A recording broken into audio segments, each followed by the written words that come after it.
He stood alone in the rain as the studio gates closed in his face. A guard, young enough to be his grandson, crossed his arms and looked away as if ashamed to meet his eyes. Behind the iron bars, the golden letters spelling Ravenwood Pictures shimmered under the Los Angeles drizzle, mocking him with every drop that fell. The man's name was Daniel Creed. Once, he had been the name whispered in corridors of power, the man whose films had defined an era. Now he was a ghost on the wrong side of a security fence, denied entry to the world he helped build. "You're not on the list," the guard had said, his tone clipped, rehearsed, sterile. Daniel didn't argue. He simply stood there, soaked, motionless, watching the floodlights of the studio flicker like fading stars. Somewhere inside, his movie premiere was beginning. His film, his story, but his name had been erased from the credits, and no one was coming out to tell him why. The guard shifted uneasily, glancing at him through the bars. Daniel's clothes clung to his frail frame, his coat torn at the sleeve, his right hand trembling slightly, the remnant of an old injury that never fully healed. His face bore the map of every year he had fought to keep his dreams alive, the sleepless nights, the rejections, the moments of fleeting glory. The rain tasted of metal, and the air carried the faint hum of applause from somewhere beyond the wall. That applause, Daniel thought, used to be his heartbeat. He turned away without a word, his shoes sinking into the shallow puddles pooling on the cracked pavement. The city lights blurred around him, refracting through tears he would never admit to. He had fought battles that left scars invisible to the world, battles that didn't bleed but burned from the inside out. Yet this was different. This was betrayal. Long before the red carpets and champagne flutes, Daniel had been a soldier. Not in the trenches of war, but in the quiet, relentless war of dreams. The kind that demanded pieces of your soul for every inch of ground you gained. His father had been a mechanic in a small Ohio town, his mother a nurse who taught him that pain was temporary, but dignity was eternal. When Daniel left home with a single suitcase and a notebook full of stories, he promised her he'd make something beautiful out of the noise of the world. He did. For 20 years, he wrote the kind of films that made people believe again. Stories about silent heroes, broken families, second chances. His words carried warmth, the kind that could thaw even the coldest hearts. He'd once told an interviewer, "Cinema isn't about fame. It's about holding up a mirror to the human spirit." Those words had trended for a day and been forgotten by the next, but he meant them. Every syllable. Then came the accident. It happened during the final days of filming When Dreams Collide, a project that had nearly bankrupted him. Daniel had written it as a love letter to every dreamer who had been told to give up. But a fire broke out on set. He saved 2 crew members before collapsing from smoke inhalation. The burns on his right hand ended his directing career. Insurance refused to cover the damage. The studio took control of the footage and promised they'd handle the release. They handled it all right. They erased him. Months later, he saw the trailer. His film, his words, his scenes, under someone else's name. The same studio he had built his reputation with. And tonight, as the glittering elite gathered inside for the premiere, Daniel Creed, the man who created it, stood outside the gates, uninvited. He could have screamed. He could have sued. But he chose silence. He had always believed that dignity spoke louder than fury. His mother's words echoed through him. The truth doesn't need to shout to be heard. So he turned away, disappearing into the night. Inside the theater, his film played to thunderous applause. The audience wept, unaware that the man who wrote those words stood outside, watching raindrops blur the reflection of his own story on a glass poster case. His hand rested against it, trembling not from weakness, but from the weight of a memory. The memory of every promise he made to the people who believed in him. By morning, Social media was aflame with praise for the brilliant young director credited for When Dreams Collide. Interviews flooded in.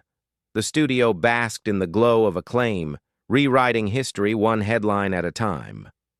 But history has a way of remembering what people try to erase.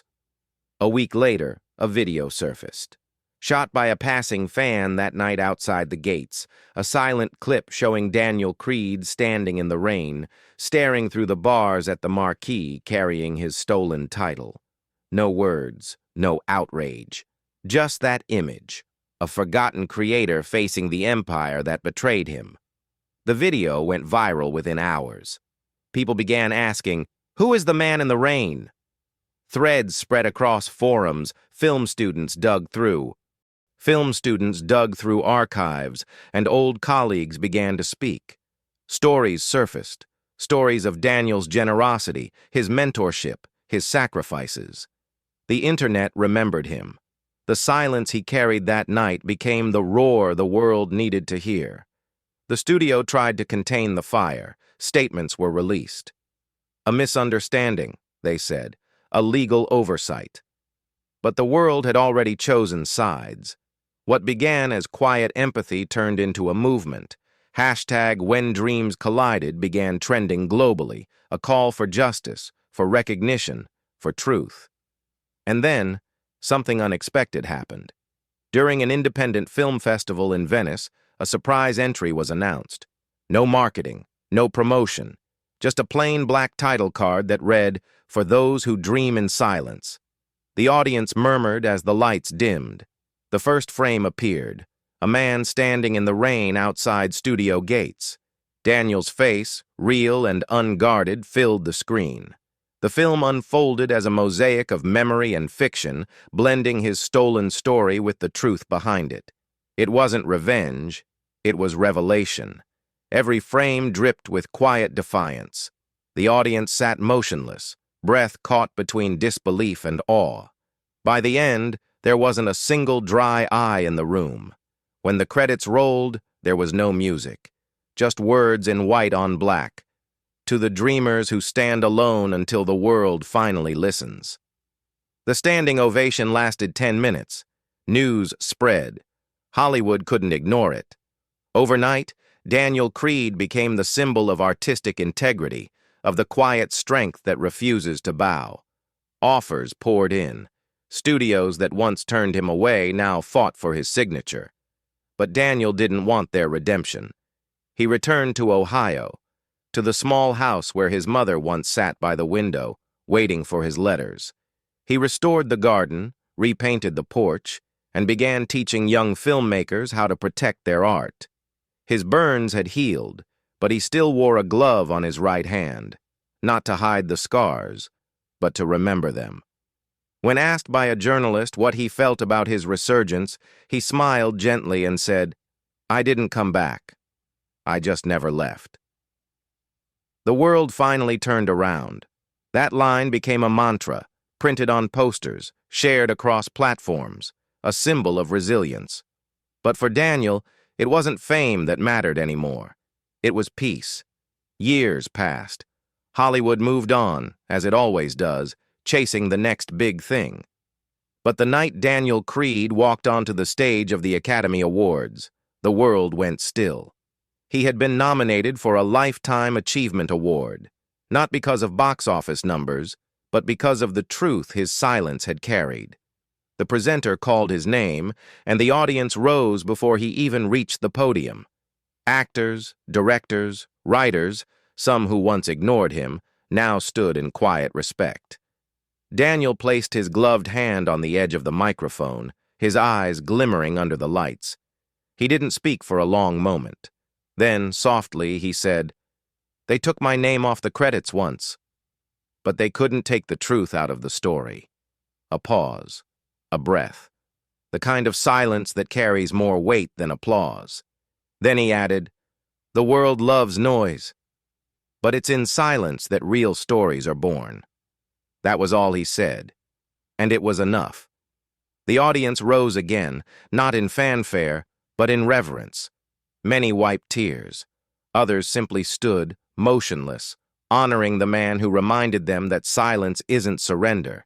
It's strength, refined through pain. As Daniel walked off the stage, a young director approached him backstage, trembling, overwhelmed. "You don't know me," the young man said, "but your story saved mine. When they told me I wasn't good enough, I remembered that night, you in the rain." Daniel smiled, placing a steady hand on the man's shoulder. Then that night wasn't wasted. The years that followed saw Daniel retreat quietly into the background again, mentoring others, writing under pseudonyms. He had no need to be seen anymore. He only wanted to keep the fire alive for those who still dared to dream. And yet, the world never forgot. At film schools across the world, his image, the man in the rain, became a symbol of integrity in an industry that often forgot its soul. Professors used his story to remind their students that art without honor is noise without meaning. There were whispers that near the end of his life, Daniel was working on one last script, handwritten, unfinished, found beside his bed after he passed. It was titled, "When Dreams Collided with Reality." The story told of a man betrayed by the world he loved, who refused to fight back with hatred, choosing instead to let truth outlive deceit. The final line read simply, "In silence, I found my loudest voice." That unfinished script was later adapted into a short film by one of his students. It premiered online and was viewed over 200 million times. Viewers wrote message,